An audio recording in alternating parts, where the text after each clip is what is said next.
আপনি কি N8N এর ভক্ত কিন্তু আরও একটু নিয়ন্ত্রণ চান? অথবা হয়তো আপনি সাবস্ক্রিপশন খরচ কমাতে চাইছেন। নিজে হোস্ট করলে আপনি দুই দিক থেকেই সেরা সুবিধা পাবেন, আর সাম্প্রতিক কিছু আপডেটের জন্য এখন নিজেরা হোস্ট করা আগের চেয়ে অনেক সহজ, ইভেন আপনি খুব একটা টেকনিক্যাল না হলেও। আসলে ৫ মিনিটেরও কম সময়ে এটি চালু করে ফেলতে পারবেন। এই ভিডিওতে আমি আপনাকে দেখাবো কিভাবে নিজের ওয়েবপিস বা ভার্চুয়াল প্রাইভেট সার্ভারে N8N সেট আপ করবেন আর কিভাবে এটিকে সর্বশেষ ফিচার সহ আপডেট রাখবেন।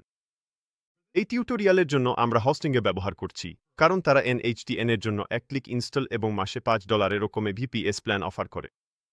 ডিসক্রিপশনে একটি বিশেষ লিঙ্ক আছে যেটা আপনাকে অতিরিক্ত 1 ছাড় দেবে, তবে এটা শুধু সাইন আপের সময়ই কাজ করবে। তাই যদি আপনি ব্যাকআপের মতো অতিরিক্ত কিছু যোগ করার পরিকল্পনা করেন, তাহলে প্ল্যান বাছাই করার সময় সেগুলো নিয়ে নেওয়াই ভালো। লিঙ্কে ক্লিক করার পর অপশনগুলো স্ক্রল করে দেখুন। হোস্টিংয়ের সাধারণত KVM2 প্ল্যান রিকমেন্ড করে, কিন্তু সত্যি বলতে KVM1 টেস্টিং বা হালকা ওয়ার্কফ্লোর জন্য দারুণ। আপনার জন্য যেটা উপযুক্ত মনে হয় সেটা বেছে নিন, তারপর কন্টিনিউতে ক্লিক করুন। সেরা ভ্যালুর জন্য 2-4 মাসের প্ল্যান নিন। এতে মাসে প্রায় $4.9 নেমে আসে। 1 মাসের প্ল্যানগুলো বেশি খরচ হয় এবং প্রথম মাসের পর পুরো ডিসকাউন্টটা থাকে না।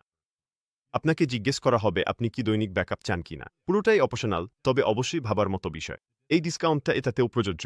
এরপর একটি সার্ভার লোকেশন বেছে নিন। আপনার ইউজারদের কাছাকাছি বা যেখানে আপনার ব্যবসা অবস্থিত সেরকম লোকেশন বেছে নেওয়ার চেষ্টা করুন। এতে স্পিড ও পারফরম্যান্স ভালো হবে। অপারেটিং সিস্টেম সেকশনে নিচে স্ক্রল করুন। সার্চ বারে শুধু কি N8N লিখুন এবং সেটি সিলেক্ট করুন। এটাই মূল অংশ। হোস্টিংয়ের আপনার জন্য স্বয়ংক্রিয়ভাবে N8N ইনস্টল করে দেবে, তাই আপনাকে টার্মিনাল ছোঁয়াও লাগবে না।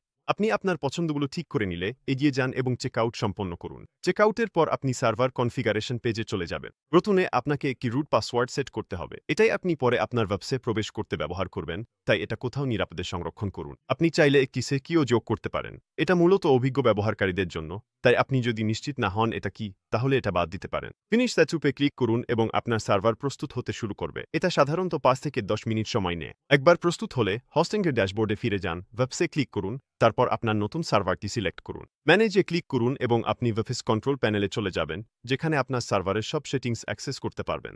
এখন চলুন N8N চালু করি। ওয়েবপিস ম্যানেজমেন্ট পেজ থেকে ম্যানেজ অ্যাপে ক্লিক করুন। এতে N8N ইন্টারফেসটি নতুন একটি ট্যাবে খুলে যাবে। পেজটি লোড হলে আপনি অনবোর্ডিং স্ক্রিন দেখতে পাবেন। শুধু আপনার ইমেইল দিন এবং একটি পাসওয়ার্ড তৈরি করুন।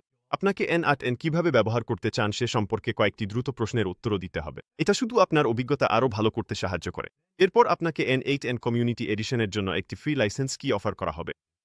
এটি আপনাকে নিজের সার্ভারে হোস্ট করলে বিনামূল্যে প্রিমিয়াম ফিচারগুলো আনলক করে দেয়। আপনার ইমেইল দিন আর কয়েক সেকেন্ডের মধ্যেই আপনার ইনবক্সে কিটি পেয়ে যাবেন। ইমেইলে থাকা লিঙ্কে ক্লিক করে এটি অ্যাক্টিভেট করুন। ব্যাস, হয়ে গেল।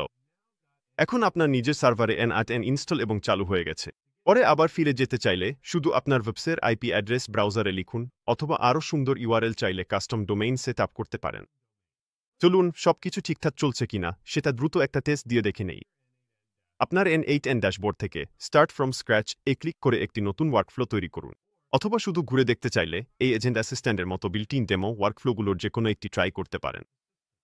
ওয়ার্কফ্লোটি চালিয়ে সফলভাবে শেষ হতে দেখলেই আপনার সব প্রস্তুত। শেষ করার আগে আরেকটা বিষয়, আপনার N8N সেটআপে নতুন ফিচার ও সিকিউরিটি প্যাচ পেতে শুধু কয়েকটা সহজ টার্মিনাল কমান্ড চালালেই হবে। আপনার হোস্টিংয়ের ড্যাশবোর্ড থেকে ব্রাউজার টার্মিনাল খুলুন। তারপর এই কমান্ডগুলো একে একে চালান। docker compose fall, docker compose down, docker compose up. এগুলো কি করে সেটা বলি। এগুলো N8N এর সর্বশেষ ভার্সন টেনে আনে, পুরনোটা বন্ধ ও সরিয়ে দেয়, তারপর ব্যাকগ্রাউন্ডে আপডেটেড ভার্সন চালু করে। এটা হয়ে গেলে আপনি পুরোপুরি আপডেটেড। এবং এখানেই সবচেয়ে ভালো দিকটা আছে। সেলফ হোস্টিং শুধু আপনাকে বেশি কন্ট্রোলই দেয় না, বরং অনেক টাকা বাঁচায়ও। চলুন একটু বিশ্লেষণ করি। নাক ক্লাউডের খরচ মাসে প্রায় $20।